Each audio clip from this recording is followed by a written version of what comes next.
Socks off. 10 toes down to the ground right now. Right now? Right now. Think I finally figured out who I am, what my style, what'll keep my soul to the ground. Thinking up. Hi guys, welcome to another episode of Chef Life with me, Alistair, and we're here today with Nathan from the Whitehart. Hi Nathan. Hello Alistair. So yeah, thanks for joining us today, buddy. We've been working with you for about 6-8 months. Correct, So just want to learn a bit more about you and what you do and dishes and everything. Yeah, so first of all, I'll introduce myself, Nathan Sidebottom. I'm the head chef at the Whitehart Inn at Lydgate.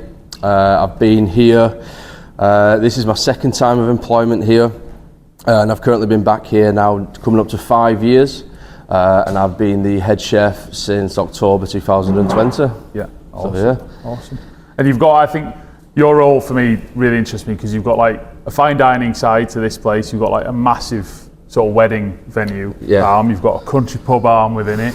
You've got the Airbnb, and then you've got Dinner Stones, which is like Italian inspired, sort of fine high and dine. Yeah. It's like, but then you overseeing all that. And still doing, like, you know, you're always quite creative in terms of what you want to do. I think that's really interesting. Yeah. Do you find it a challenge, the management of both restaurants and all the like sub-genres within that? Or? Well, I'd be lying if I said no. Yeah. But in life, who doesn't like a challenge? Yeah. I thrive off it a little bit. And do you enjoy that as much as you do the cooking side of it, or is it kind of like a nice mix where you've got variety throughout? I mean, it's a mix of everything, you know, because running two sites, you know, you can't be in two places at once. So you have to manage a team properly in a sense of when I'm not down the road at Dinner Stones, it's running to the standard of how I want it. And, you know, if I have to go and do a service down at Dinner Stones, this place has to run exactly how I want it. So you know, it's all about having a great team behind you in a sense. And when you came up, because you learnt off some really good guys and things when you were coming up. Because where do you start? Where do you cut your teeth? So I first of all started my career at the Whitehart as an apprentice when I was 18 going through college. And you know, I started as an apprentice, I learnt loads, and I left here as a chef de partie, and I went to go and work in a 2 Michelin star restaurant called Midsummer House in Cambridge. Nice. Working underneath Daniel Clifford and Mark Abbott. Oh wow. And I spent just shy of 3 years working for Chef Daniel and Chef Mark, and then I moved back up north due to personal reasons, and there was no other place I wanted to go apart from come back to the Whitehart. So I came here and I said, you know, I'm just looking for a bit of a part-time job while I've got a few things to sort out. And then as the time went on, I've slowly progressed up to sous chef level here, and then in October 2020 the head chef position became available. So and do you think that Michelin training, like, do you think that's helped in terms of your management of other staff? Because what I'm finding really interesting at the minute is it's unique to find someone like yourself who's so into the food, so into the detail, so into the suppliers, but then equally you're doing this like 10,000 foot view in terms of management. Like that's really interesting. Because it's similar to our business in a degree. Like, we've got lots of different moving parts, and we're only a small team. So then we're into it. Like, I'm on a van, and then you're trying to manage something with the bank, and then you know, and I feel quite a kinship in how we both operate. And I find it interesting the pressure you must have had and survived and thrived in the Michelin, and then how you've taken that out and put it into here.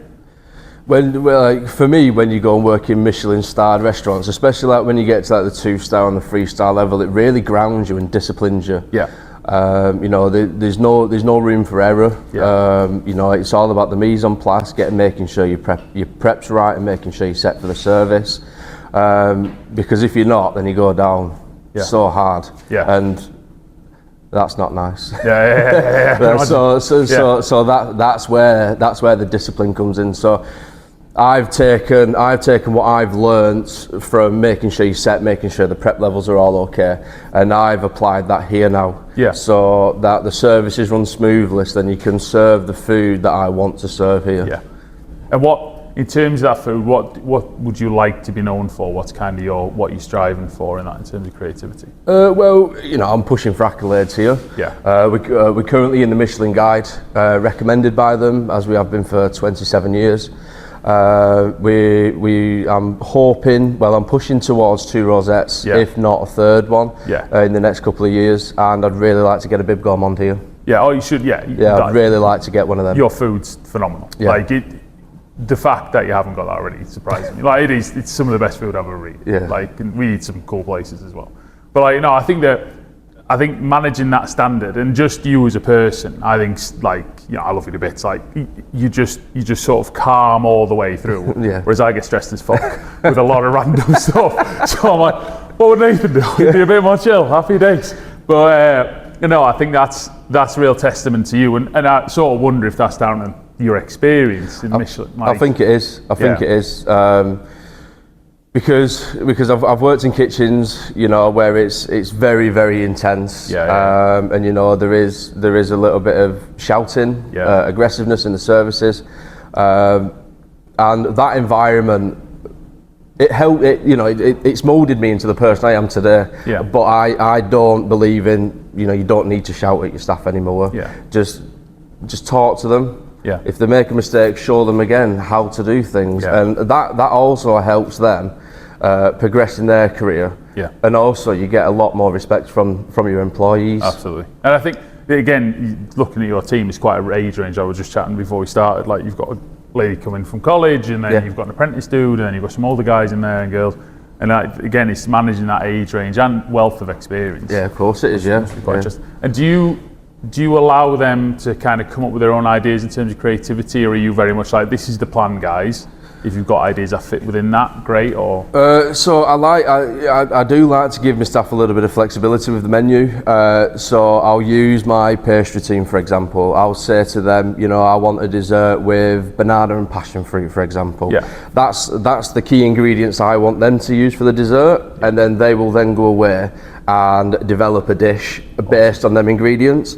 And then they'll do a plate up of it, and then we'll taste it together and say, that needs a little tweak, or no, that's beautiful. Let's add a little bit of coconut to that to make it a little bit more exotic. And that's how I do the kitchen. Here. So you're giving them quite a good base for them to then, I suppose, go off and follow a similar journey yourself.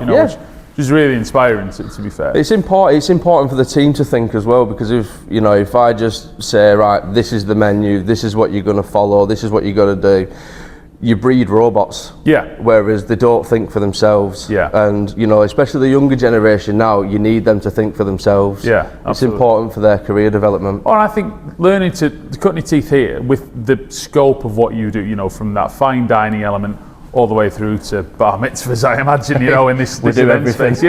Like that's such a wealth of techniques, and then equally you've got, I imagine you have a lot of locals from the village who come here and want the standard Sunday lunch and fish and chips, sausage and mash. And that pays your bills at the end of the day. Of course it does. With a lot of stuff. And it's I find it really interesting at the moment, like yourself, Will at Shibden Millen, who we sat down with the other week, like how you're broaching this gap of fine dining, if you want to come away and have something awe-inspiring that you're going to remember, also to somewhere to bring your nan for a Sunday lunch. So I think that must be quite a test in the kitchen to keep jumping back and forth across all these genres. It is, table 2 on a Saturday night, man and a woman, they come out for a date, they want a really nice fine dining, a piece of halibut, piece of duck breast, then table 3 next to them, it's mum, dad and grandma, and they're all having 3 fish and chips. So it's like you definitely, we see the mixture, but at the end of the day, it's like you said on the introduction, we are a country inn pub as well. So we have, it's important for us to have them staples on. And I think this part of the country specifically as well, like that's what people want, don't they? They want the Yorkshire, Lancashire country inn type thing. Of course they do. They love it. That's what thrives out here, really. And I think, again, looking at these sort of strange financial times, our customers who sit within that realm seem to do pretty well. It's the guys on the fringes almost that are in the city centres that it's a bit more of a struggle, bottomless brunch type affair. Trying to make things work. And there's definitely a place for everyone, but I think what's really interesting at the moment, and we're seeing more interest in terms of cuisine coming out of, is that sort of country dining type affair where people are travelling, they want the surroundings, they want the sort of fireplace and all this, and then they want to eat some killer food. It's important. And sort of influence-wise, what would you say influences how you take those menus forward? You know, is it local stuff? Is it? Well, I've over the past 12 months, I've started to use as local as possible. Yeah. So where the Whitehart's based in Lydgate, the dairy farm is 2 minutes away. Awesome. So you know, if we wanted to go and spend an afternoon milking the cows, we can do. Yeah. And that's where we get our milk and cream from. There's a local butcher's 7-minute drive away from here. Nice. They rear their own cows, they rear their own sheep. So you know, the beef for my steaks, my Sunday lunch, it's all grass-fed, lovely, organic. Yeah. Just down the road. Yeah. So locality is very important for me. Yeah. Yeah. And again, you see certain themes through these sort of talks, like of people that we rate, like yourself and Josh and Will and things like, where everyone's doing the same, their take on the same things. That locality is becoming really, really important. Yeah. And again, going back to, you know, the breadth of customers we have dealt with and deal with, you know, again, I think customers that go to price all the time, especially on things like meat, versus sticking at the roots of locality. There's a difference in terms of who survives that. Oh, of course there is. You know, it's not always price, is it? And the origin, and I think again that menu for the customer, the story for the customer is important with that. And I like as well how you've got an interest in a lot of our Japanese products. Yes, I have. And how you mix that locality with that. It works really well, man. No, it's smart. I'm really interested in all these Japanese products now. Yeah. It's simple flavors I find with that, because again, when we first sat down back in the last year for you to try some stuff, I know some of you were like, you were quite honest with that. Oh, I don't know what the fuck off it is. So, you know, but I love that but then the flavors kind of speak for themselves. And look, mate, I'm thick as fuck. So you know, a lot of it I've had to learn, but we're drawn by the flavors and then what other people recommend, and then we try and find the best of what we think within that. And then, as I've said before with previous chefs, you know, I try and think when we're trying stuff, would Nathan like this? Yes or no?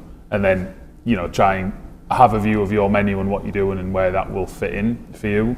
But I think that the journey you're taking with the Japanese products that I see you trying, you know, you're pushing the boundaries, you're doing some unusual stuff. Yeah. Which is really interesting to say you're 8 months into that journey with those, and like, again, testament to how you treat your menu and stuff. Yeah. So like one of the most interesting products I think I've had from you was that that shiitake soy sauce. Yeah. I absolutely love that. Yeah, it's great. So like on my chicken tortellini dish at the moment, we make a duck salad and mushroom ketchup. Nice. And I've finished both of them with the shiitake soy sauce. Lovely. And another product I'm getting you from at the moment is that yuzu miso. Yeah. That's sensational. Yeah, so that's on the desserts at the moment. I make a nice light chocolate mousse, and then finish it with this yuzu miso. Yeah, it gives it another level of flavour. Yeah. So yeah. I like as well how you're taking those interesting ideas and doing twists on like the pizzas and you know, doing different takes on some of each, which again for me is interesting when you look at your core customer base, you know, again, guys from the village, etc. I imagine they'll try more things because they've got faith in you, faith in this place. And then, I like how you're able to play with that and not just keep it bog standards. Well, it's all about, it's about educating your customers as well. Yeah, absolutely. Because you know, food evolves all the time. Yeah. And if you just stick with one thing, and that's what I'm doing, you know, you go into bull with your customers at the end of the day. So it is important to keep on changing, keep evolving, because that keeps the customers more interested in the business. And like, you know, they'll come one time and they'll have the chocolate and yuzu dessert, for example, and then they'll come again and there might be a different yuzu dessert on, so they'll be like, oh wow, they can do all these things with that one product. Yeah. So educating your customers, I think, is important. Yeah. Oh no, it's interesting how you're able to do that, but again, you know, that comes out through quality and rapport, and I imagine you have a lot of returning business here. Yes, we do, yeah. You know, and then equally people who are using different sides of the business, I suppose, as well. You know, they'll be using the function rooms for the daughter's wedding or whatever, and all that sort of stuff. So again, it's, you know, testament to you and the guys who own this place to what you've built here. Yeah. And then in terms of influences outside of just things locally, who do you look to? Do you go out and eat and get ideas? Or I'm always interested in this, like, is it when you go on holiday with the missus and little one, or is it, you know, what's the... So I definitely like to eat out a lot. Yeah. So I went to the last restaurant I went was Shibden Millin. Went there last Monday. Me, some pals, and me girlfriend Josie and baby Noah. Nice. Noah loved it. Cute. Happy days. Happy days. But no, like eating out and reading cookbooks as well. Right. Okay. I think that's quite important. And do you go for obscure chef guys in the cookbooks, or are you going to like mainstream and sort of go off on tangents? Or I mean, I'll read anything. Right. You know, Flavor Thesaurus, Marco Pierre White, White Heat. Yeah. That's a legendary book. Yeah. I've had that since I was probably 16. Yeah. You know, Gordon Ramsay, Le Manoir's book, Thomas Keller's over in America. You know, there's all sorts of books. I've got a repertoire at home. And what got you? Was it your mum got you into cooking, or? No, so I've got family in the industry down in Bristol. Right. And I'll never forget, we went down one Easter holiday and we was making chocolate cake for my auntie's birthday. And the first time we ever made a chocolate gâteau, and I could see the love in my uncle's face, and I just thought, you know what, that's what I want to do, because I saw the passion. Nice. I love it, man. And ever since then, I've never looked back. That's brilliant. Ever. That is brilliant. And do you find, what I found interesting, we spoke to Shane at Woodall Spa, it could be a couple of months ago now, and she's from China. And I think it's really interesting looking at someone from a completely foreign culture to, you know, I'm sort of Yorkshire born and bred, you know, from where we're from, and coming over here, all the language barriers, and then her food's phenomenal, but it's twists on different things, which I'd never contemplate to do. But when you speak to her, a lot of it goes back to her childhood cooking with her mum. Yeah. And then she's just taken her experience and knowledge and like expertise levels like yourself, and then taken these old dishes and then done her view on it. Revamping them. Yeah, and I kind of wonder if people like yourself and stuff, do you go back to your roots of what your gran used to make here, what you used to do with your mum or your auntie or your uncle or whatever? And well, when we was younger, we used to do a lot of baking with grandma. Making fairy cakes. And my great grandma in Bristol, she had in her garden, she had pear trees, fig trees, strawberries, loads of herbs. And I remember, like, we just used to go picking them. Yeah. And then say, like, we picked pears, for example, we'd peel them and make a crumble. Yeah. So, I mean, the roots have definitely got me to where I am today. Yeah. Because that's where I found the passion for cooking. Yeah. 100%. Yeah. And will you revisit those roots as you continue on your dishes? Do you go back to like that pear crumble and go, do you know what? That'll go awesome with this miso, or I could upskill it with this. You know. Do you find that comfort in those old school recipes? And no, if I'm honest, I can't really lie to you. No, it's because it's funny. I go back to, I mean, I'll cock a bowl of cereal, but I go back to some of the stuff I used to do with my mum when I was growing up, and I like to have a go. I'm rubbish, but yeah, then I've thought, I tried this tomato ponzo, but that'd go really well in my mum's ex, you know. Yeah. And then I'll have a go with it, and so sometimes it's an absolute disaster. Sometimes it's sort of okay.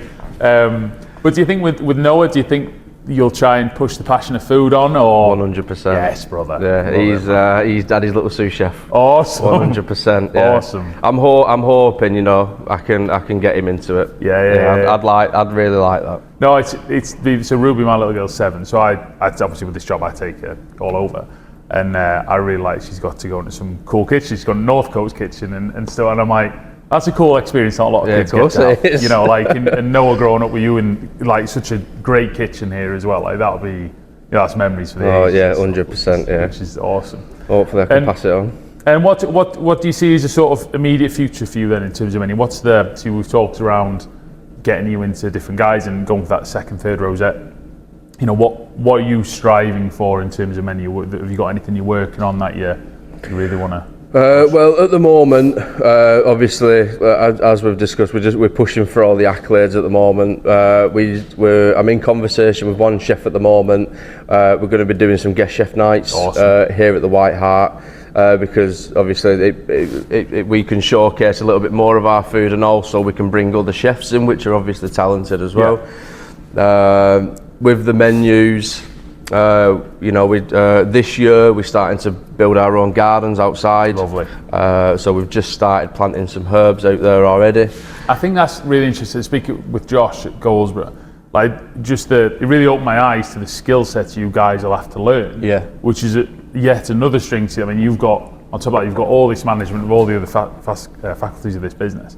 Then on top of that, I mean, that's so diverse. Like, it's amazing. It's a real testament. Yeah, 100%. I mean, currently right now, do I know anything about gardening or looking after plants and roots? No is the answer.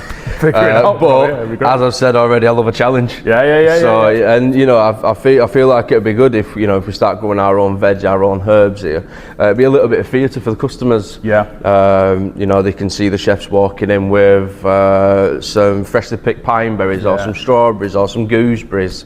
Coming in with trays of some nicely picked thyme, some rosemary, and then that's what we're using at the night time.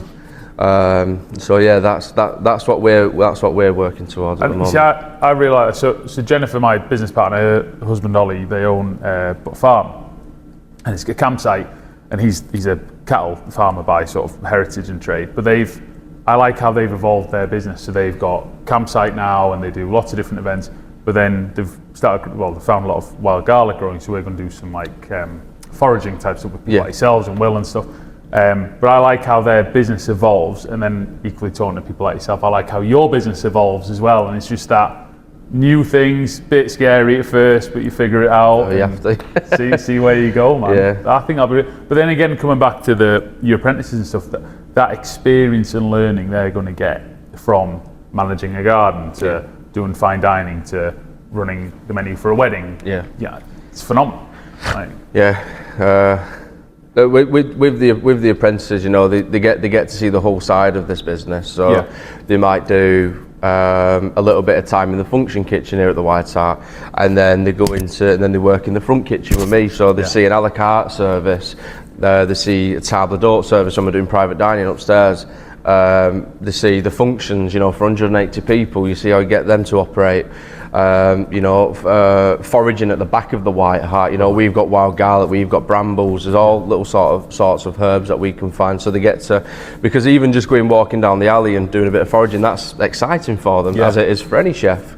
And then also, you know, we've got Dinner Stones, which is our other site. You know, they might go and spend a couple of months down there and learn a completely different kitchen, so then they become a little bit more adaptable. Yeah, and then again, like you say, they're crossing those boundaries, like with Dinner Stones. The Italian, it's funny, because we went so hard on the Japanese specialist. This last 6 months, we're still pushing that, obviously, but Italian is really growing for us. The quality of pizzas nowadays, I think, are phenomenal. And for such a basic thing, which I know everyone likes pizza. Yeah, it's a bit of dough and a bit of cheese and a bit of tomato sauce. Exactly. But you can make it taste lovely. Absolutely. And you know, again, them learning that Italian way to cook, if you want, that breadth that you guys can offer as, you know, a village pub in effect. I know it's a lot larger than that now, but yeah, it's mind blowing. Really. It's phenomenal. Yeah, it's great. And again, you know, testament to you, brother, with what you've done. And like, we really are excited working with you and all the stuff. I know we talk quite often, like what we can do together. I think is great. But anything else you'd want the listeners to know at all, or anything else you'd like to share? I don't think I've got anything else to share really. Happy days. Just come to the Whitehart and taste my food. Yeah, definitely. It'd be exciting. Some of the best food I've ever tried, definitely. Thank you, listen, man, love working with you. Love seeing what you're doing. So people can get you on Instagram. Yes. You on Facebook, Twitter, or anything like I'm that? I'm on Facebook, Nathan Sidebottom, and Instagram is just bear with Nathan Sidebottom also. Awesome, brother. Awesome. Well, listen, you've got some great filming to do with Rianne today. Going to see you in action, and really appreciate your time, brother. Lovely. Thank you so much, Alistair. Cheers, man. Socks off. 10 toes down to the ground right now. Right now. Think I finally figured out who I am, what my style, what'll keep my soul.